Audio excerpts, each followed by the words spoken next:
ഈ വചനം നിങ്ങൾ വായിക്കുമ്പോൾ ഇത് നിങ്ങൾക്ക് ആഹാരമാണ്, പ്രഖ്യാപിക്കുമ്പോൾ ഇത് നിങ്ങൾക്ക് ആയുധമാണ്. ഇത് വായിക്കുമ്പോൾ ഇത് നിങ്ങൾക്ക് ആത്മാവിന് ഭക്ഷണം. വായിക്കുമ്പോൾ ഒത്തിരി ആത്മാവിന് വേണ്ട ബോധ്യം, ധൈര്യം, ബലം, ശക്തി ഇതെല്ലാം കിട്ടും വായിക്കുമ്പോൾ. എന്നാൽ പ്രഖ്യാപിക്കുമ്പോൾ ഇതേ വചനം ആയുധമായിട്ട് മാറും.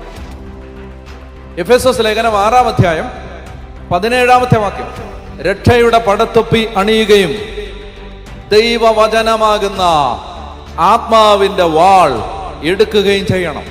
മനസ്സിലായോ? അതുകൊണ്ടാണ് ഞാൻ ഈ നിർബന്ധിക്കുന്നത്. എനിക്ക് നിങ്ങൾ ബൈബിൾ ഇല്ലാതെ വന്നാലല്ല, ഇത് കൊണ്ടുവരാൻ പറയുന്നതിന്റെ കാര്യം, ഇത് പിടിക്കുന്നവൻ രക്ഷപ്പെടും, ഇത് എടുക്കുന്നവൻ രക്ഷപ്പെടും, ഇത് വായിക്കുന്നവൻ രക്ഷപ്പെടും, ഇത് പ്രഘോഷിക്കുന്നവൻ രക്ഷപ്പെടും. ഇത് എടുക്കണ്ട മക്കളെ, ഇത് കൊണ്ടുപോവാ. നീ ബൈബിള് കൊണ്ടുപോവാ, നീ തുറക്ക്, നീ വായിക്ക്.